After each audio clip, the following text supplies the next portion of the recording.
بناتي الامارات عاملين ايه؟ يا رب تكونوا بخير. الفيديو النهارده بقى عشان خاطر من بنوته اموره.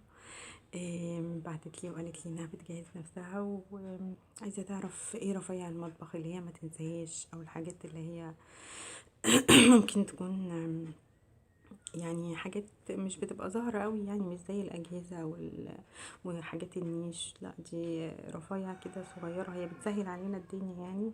آم، بس هي ممكن تتنسي يعني. وطبعا كل يوم بيطلعوا حاجات جديدة. عايزة اقول لكم انا عندي زي الباسكت ده 3 4 في المطبخ لامين رفايع المطبخ. هنقول ايه في منهم؟ طبعا السكاكين بانواعها، سكينه البيتزا. انا يعني جايبه لكم شويه حاجات صغيره قوي من المطبخ من عندي. مكبس البرجر، قطعه العجين، هرسه الثوم. هقول ايه تاني؟ الجهاز ده حلو قوي برضو، كنت جايباه بشكل بيه الكريم شانتيه على التورت والجاتوهات والسباتولا، دي من الحاجات المهمه قوي برضو. طقم المصافي، حاجات كتير قوي، رفايع كده صغيره، وكل يوم بيطلعوا لنا حاجه جديده يعني. هنبدا بالطقم القمر ده. هو طقم بيبقى على بعضه كده. بيبقى فيه معاه سكينه البيتزا، ومعاه كمان مصفى، ومعاه المقورة، ومعاه شوية حاجات كده منجزين يعني ومعاه كمان مضرب بيت صغير كده، ومبشرة صغيرة. الطقم القمر ده طبعا طقم التوزيع اللي هو السيليكون ده مهم جدا طبعا، ما تنسوش علشان الحلل الجرانيت والتيفال ما تتجرحش منك.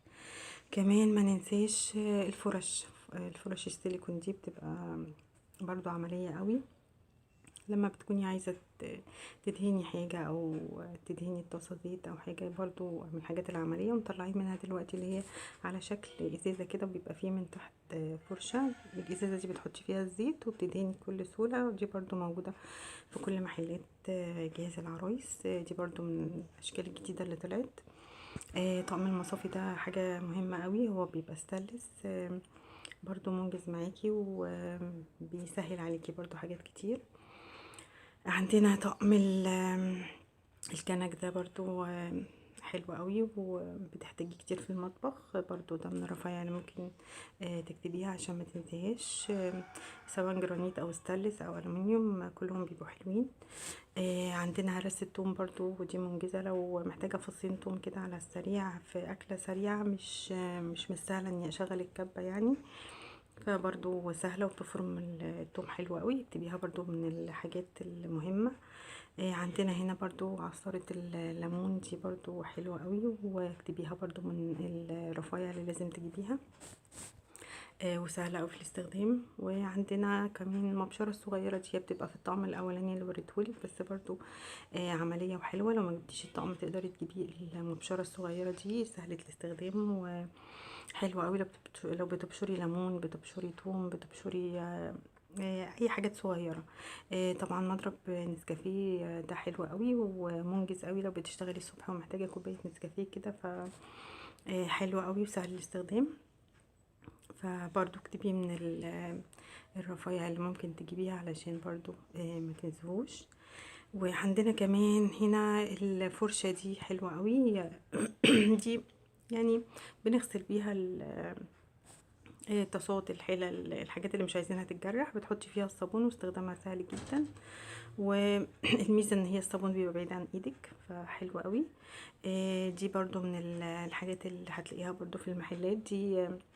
يعني حاجه كده بنفصل بيها البيض عن البياض عن الصفار، لو بتعملي وصفات كيكه او حاجه، ده برضو هتلاقيه. الكيك السبونج لما بنفصل البيض عن الصفار، دي برضو من الحاجات اللي هتلاقيها برضو في المحلات. عندنا كمان القشره بتاعه الثوم. طبعا معظم البنات بيبقوا مش حابين ابدا يعني ان هم يقشروا توم، فدي برضو من الحاجات المنجزه. بتحطي التوم وبتلفيها لفتين كده، وتبقى خلاص قشرنا التوم.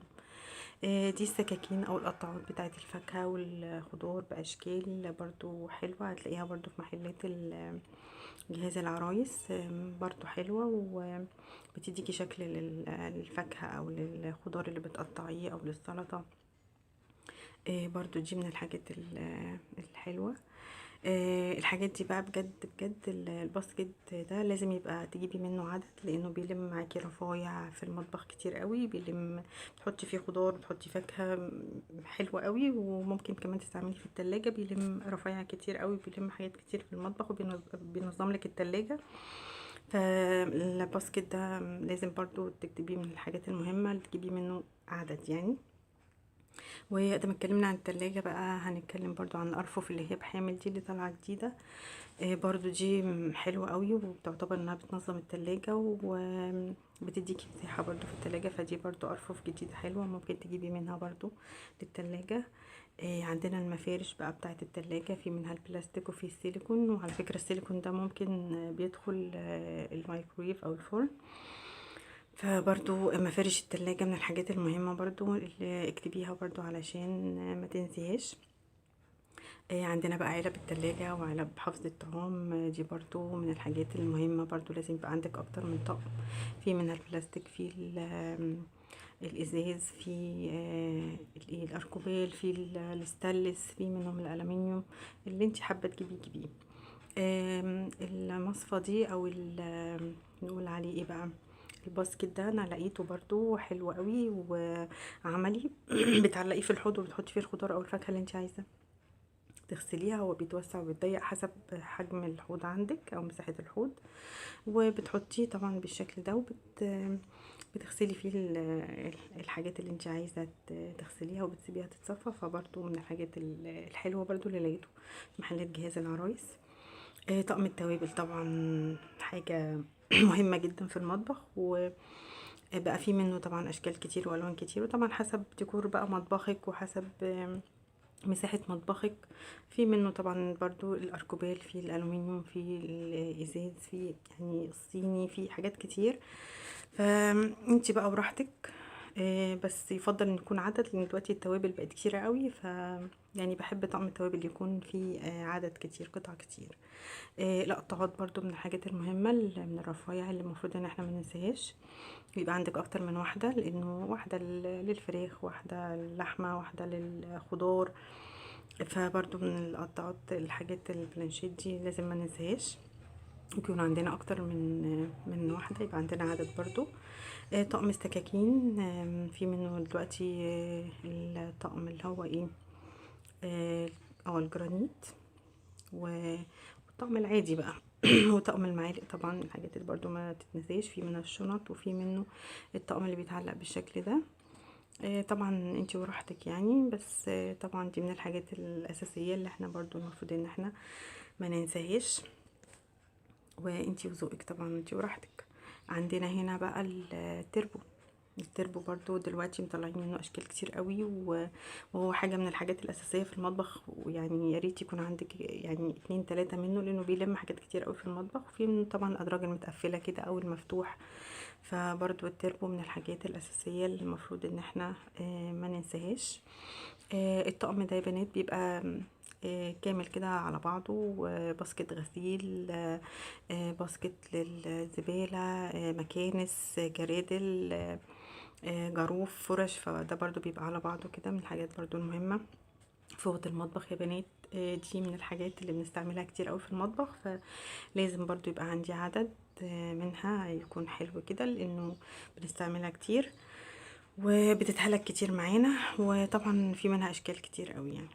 الكلافزات او الجوانتي، عندنا الجوانتي الحراري اللي بنمسك بيه الحاجات السخنه، او الجوانتي اللي احنا بنستعمله في غسيل الاطباق والحلل والحاجات دي عشان ما نبهدلش ايدينا يعني. دي برضو من الحاجات المهمه. الماسك السيليكون ده تحفه قوي، ولازم برضو تجيبي منه برضو عدد برضو من الحاجات الرفيعه اللي برضو ما تنساهاش. ولازم طبعا نهتم بنفسنا ونجيب مرايه المطبخ كويسه علشان خاطر تحافظ على هدومنا واحنا واقفين في المطبخ. دي برضو من الحاجات الرفايع اللي برضو ما تنساهاش. فاتمنى يا رب ان انا ما كنتش نسيت حاجه من الرفايع، لان الرفايع دي احنا بنفضل نشتريها لاخر يوم، يعني قبل الفرح بيوم، يعني ممكن كمان ننسى حاجات. فلو نسيت حاجه اكتبها لي في الكومنتات. ولو عجبك الفيديو اعملي لايك واشتركي في القناه، واشوفكم فيديو جديد ان شاء الله.